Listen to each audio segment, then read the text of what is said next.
of what year? 61. 1 and 2. Kind of reminds you of a mid-year, doesn't it?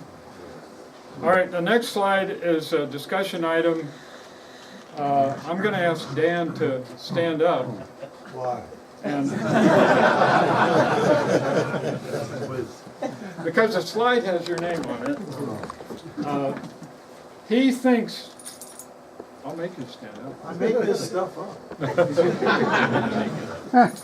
Where is this on the top? This looks like a weather strip. Well, you were asking a question, somebody asked a question. Tom was showing you the reveal molding on the outside, the one that was Y-shaped. They saved themselves some money and made it simpler. Somebody asked the question, was it the same on the inside? No. You can see where the garnish molding on the inside comes down. The end of it is that square.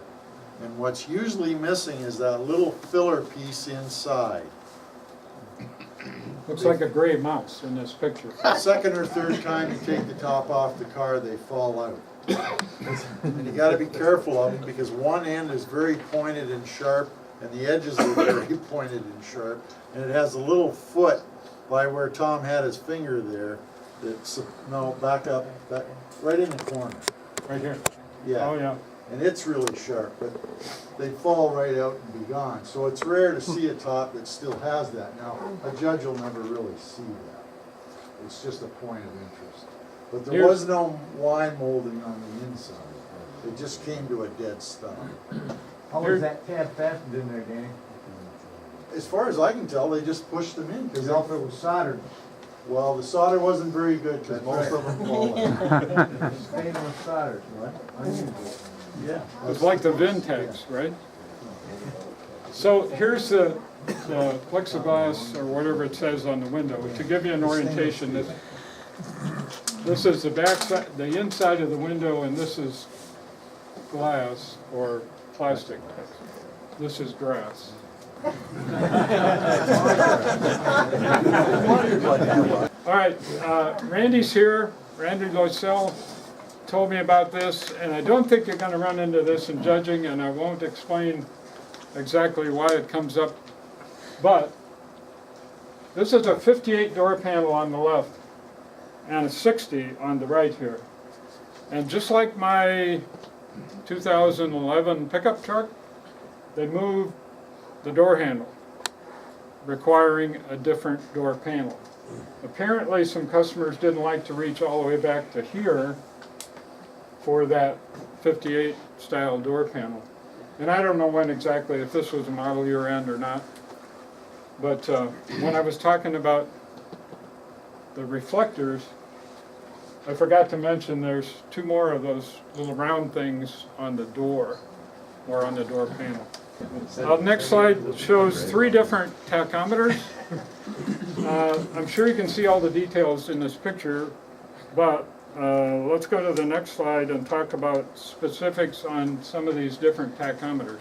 Again, I'm not going to say you're going to run into the wrong tachometer, but if you're judging C1s, you're going to want to know these details, I think. 1958, if you had 250 horsepower or less, you got a 6,000 RPM and a counter, like how many revs have you accumulated, like your odometer. That's the standard hydraulic lifter tachometer shown in the left side of my, I think I got another picture of it. If you ordered the solid lifter 270 or 290 horse fuel injected version, you got 8,000 RPM and no rev counter. See the next slide for floater. Thank you, Warner.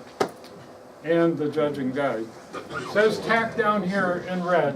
The earlier one. I don't know if that's early or the low horsepower. Thank you. That's the one that's got his hand here. That's the low horsepower. The low horsepower. 6 grand. 6,000, yeah. There's no such word on the, Yes, it's above on. oh, I'm sorry.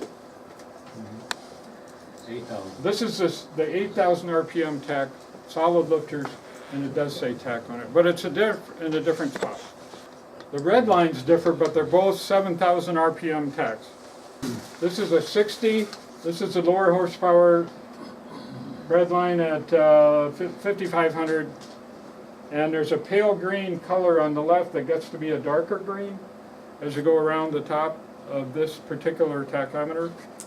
There are apparently some tachs like this with tan in place of the light green. And it says in the judging guide that's a later model tach, maybe Service. Maybe Service got them because they made them with the wrong color. Hopefully the new manual will tell you what they mean by later model tach. The high RPM version's on the next slide. Again, thanks to Warner for this picture. Next slide is still 7,000 RPM, but a higher red line. This is a 270 horse, 290 horse, sorry, fuel injected car. And notice there's orange and red. I didn't see any other tachs in 58 to 60 that had both an orange color and a red color all the way up to 7,000. So you hit the orange line, you probably ought to shift, but if you want to go to 7,000, that's the red area. That's a 60, 290 horse tach. And I thought it was interesting that the orange and the red were combined there. Okay, a quick couple more, and then we'll wrap it up.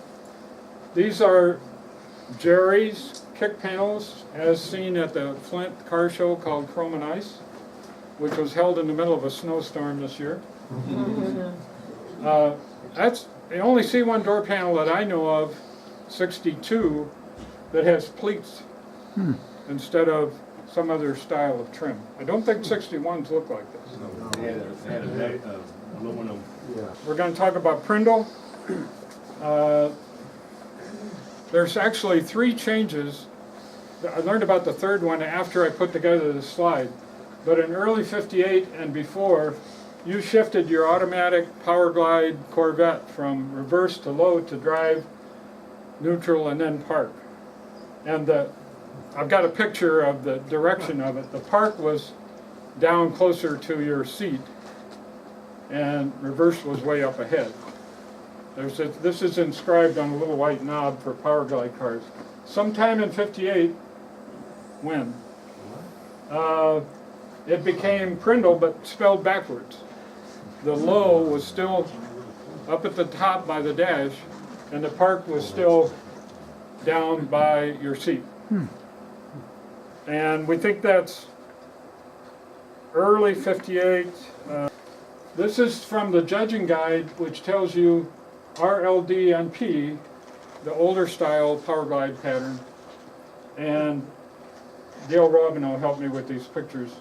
This is PRNDL. Everybody knows what Prindle means, but again, it's from the seat up to the dashboard. And I think no, I don't have a picture of that reversed, but I just learned, like last night, 61 or 62, they changed it to pre-RNDL from top to bottom. Anybody know when or care?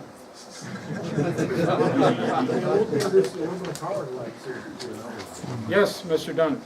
Tom, my 62 is a January 10th build car, and it has that change. It's the park is up here. Yep. All the 62's got the aluminum power glides, so they can't start. Yep. That's probably what it tied into. Yeah. Okay, good. Good information. I thought you had a 5-speed in there. Next time I do this, we might get into horn buttons. Like all 58 horn buttons are white, except for a few 59s. And I don't have any more pictures, so I'm going to close it off.